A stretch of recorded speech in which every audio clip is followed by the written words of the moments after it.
Bruh. Darby Allin is your new AEW champion, bruh. That is insane, dog.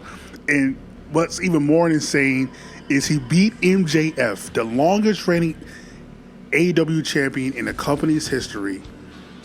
He beat the same man that held that title for like over a year.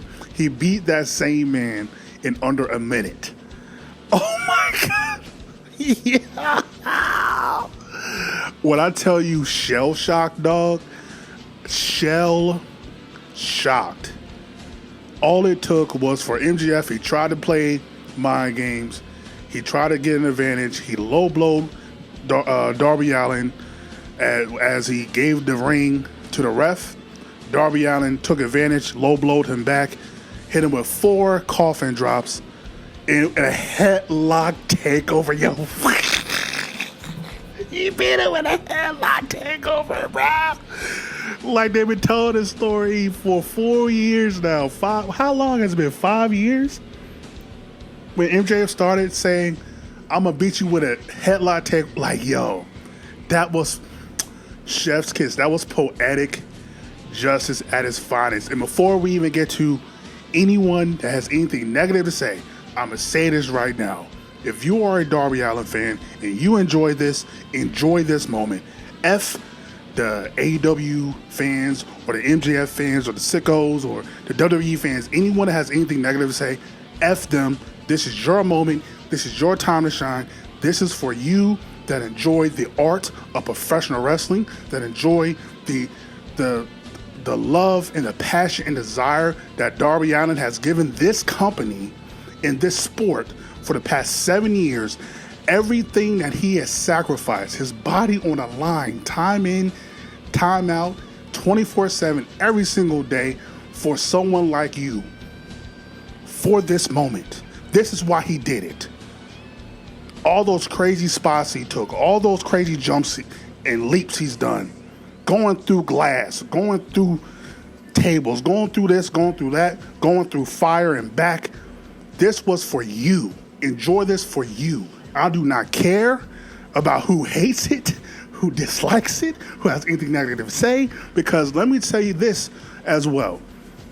MJF had to agree to do this. Darby Allin is not Brock Lesnar. He's not Hulk Hogan. He's not Triple H. He's not none of these guys that will willfully try to bury somebody for their own self-insecurities or to try to boost their self-worth.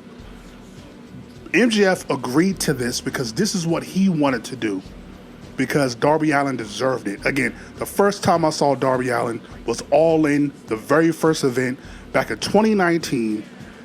I think it was him, Jimmy Havoc, and Joey Janela doing crazy hardcore spots. I'm like, who the hell is this Darby Allin kid? It was some type of chair spot. I think he was like stapled. It was like he was stapled a paper to himself or something like that. Bro, it was insane. Since that day, from that to teaming up with Sting, the icon, the franchise Sting, to when CM Punk came to the company, the first person he challenged was Darby Allin, because Darby Allin is the heart and soul of this company. And to see him continuously try to chase the world title, fail, and fail again, climb Mount Everest, he's literally done everything you can do, okay? Yeah, he might not have a certain look, a certain build. I do not care. This is why we watch this sport, bruh. We get so caught up in treating certain wrestlers as if they're sports teams to where we can't enjoy others' joy, other people's moments, because we're so focused on what other people have to say. We're so focused on, well, I love MJF. He shouldn't lose that title to All In. Says who? It's wrestling. It's wrestling. Says who? It's like, I said it in my short, I say it now. The Rock heading into WrestleMania 15, You could have easily made the argument that he shouldn't have lost that title till he dropped it to Austin at 15. But Mick Foley got his moment, one of the biggest moments in the history of professional wrestling, not only in WWF, but in professional wrestling. And you know what happened with that moment? It made me a fan. That moment of Mick Foley, January 4th, 1999, winning that title, I remember on that Saturday, me flipping on the channels and seeing this character with weird sideburns, headset on, talking trash to this guy in a mask. This weird dude with camouflage hat and jeans, stomping down the aisle, the crowd going crazy, hitting the black guy with a chair. The guy in the mask wins the title. That's my first match I ever saw as a fan. That moment doesn't happen, I might never become a wrestling fan. That's what I mean by special moments, memories is why we watch this. MGF will be fine. AEW will be fine. Darby Allin's not going to hold that title for a year. He'll be lucky to hold it outside of May, if that. He'll be fine. MGF will probably win the title back. But that moment, I can't believe Darby Allin beat MJF in under a minute. When I saw Sting, like the way they set this whole thing up was beautiful. Like the story they told where MJF has been off of social media, he's rehabbing from the match he had with Kenny Omega. He comes into the building, he's talking hash shit. He's like, he thinks Andrade won, which is freaking hilarious. And he's completely shell-shocked to learn that not only did Andrade not win, Darby Allin won at Dynasty, and he has to face Darby Allin tonight, and actually has to face him right now. So MJF is a guns blazing, pissed off, like I'm not facing no freaking Darby Allin in his hometown. I'm not ready. I didn't prepare. I didn't know. And then Bryan Danielson has to get on the mic talking about Tony Khan just hit me up saying you're going to defend that title, and if you don't defend that title, you're going to vacate that title. So you want to defend it tonight in the main event. You better get ready. And then at the end of the night, Darby Allin's walking down. He looks nervous. He looks anxious. And he sees Sting, the person that's been by his side damn near his whole entire time in AEW. Coaching him, teaching him. Sting, one of the greatest wrestlers in the history of this art form and in this sport, saying, this is your time. Forget Showtime. This is your time. You know what to do. Go get it done. And he does it in under a minute. Bro, this is why we watch, man. Because you never know. We're all expecting it to be a 20-minute drag-out match. And somehow Darby Allin gets the win in the end. And he said, no, we're flipping the script on you. We're going to... And what's so funny is, I forgot to mention it in my short I did. The last time the title changed hands on a Dynamite was back in September of 2022. You remember what happened in 2022? Oh yeah, CM Punk coming back from injury. Jon Moxley is like, yeah, I want Punk to put me over like Rocky 3 so that he can get his win back on the pay-per-view, because I want to make sure that he's going to put me over first. Like this is some type of Sean Brett thing. It's like, whatever. So CM Punk loses to Jon Moxley in under 3 minutes, changed the title on Dynamite, wins it back on Brawl Out. Then the fight happens. CM Punk is injured. He vacates the title. And that was almost 4 years ago.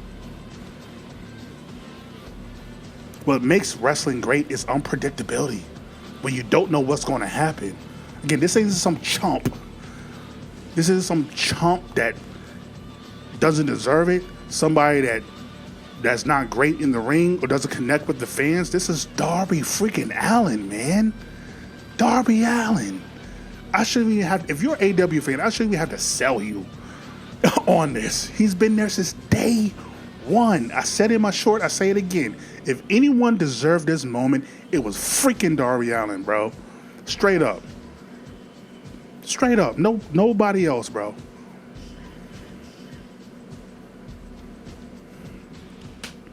That was incredible, dog. That's how you make a statement, AEW. This past few months, the past year, watching the other product, it made me really question, do I even want to watch this anymore? Don't want to watch wrestling anymore. And then AEW comes back alive. They truly restore the feeling, and it makes me a wrestling fan again. Oh, this is what it's like to be a wrestling fan again. Holy shit. Oh my God. Like, man, like what a hell of a Dynamite. Even getting off Darby Allin, going to another segment I have to talk about real quick. Freaking Kenny Omega. They had a little segment to start off Dynamite where they talked. It was an interview that Renee Paquette did after Dynasty, where she tries to talk to Kenny Omega. Kenny Omega's like, I'm sorry, I don't want to talk. He gets into a room with Will Ospreay, both people who lost that night. Will Ospreay lost to Jon Moxley for the Continental title. Omega loses to MJF for the AEW title, and they're just talking. And they're so deflected. They're crying, they're sad, they're sweaty, they're hurting, they're in pain, and they're just talking about, man, Kenny's like, I don't know if I can do this anymore, man. I don't know if I got it anymore. I gave him everything I had, and it still wasn't good enough. Maybe I ain't got it. And Ospreay's like, bro, I know how you feel, but I need to be AEW champion. So my ambition is not gone. I'm not going to stop until I become AEW champion, and you need to do the same. So now, this is interesting to where I can see a scenario to where either this is the Owen final, to where it's Ospreay versus Omega. The winner gets the main event All In for the title, or potentially we could have a scenario that maybe Omega beats Allin, and we do Ospreay versus Omega at All In. I don't know. What a great moment. Again, it's so refreshing. Again, it's been 7 years. It's so refreshing for someone to actually achieve the ultimate goal. There are certain wrestlers I'm still watching. I'm waiting for them to become world champion. There's also wrestlers that I never got to see become world champion that deserved it so much, and it still hurts me to this day. To this day, it hurts me because I'm like, you deserved it, but yeah. So the fact that they did this for Darby Allin, again, I don't expect it to be a long title reign. It probably will last until maybe Forbidden Door at the longest, most likely till Double or Nothing. And we go back to regularly scheduled programming, but Darby deserved this, and you never know. Depending on how he does, depending on the fan reaction, who knows where this will lead to for him as well. I don't want this to be a scenario to where it's like, well, you're just going to win it one time and move on. You never know. We'll see what happens.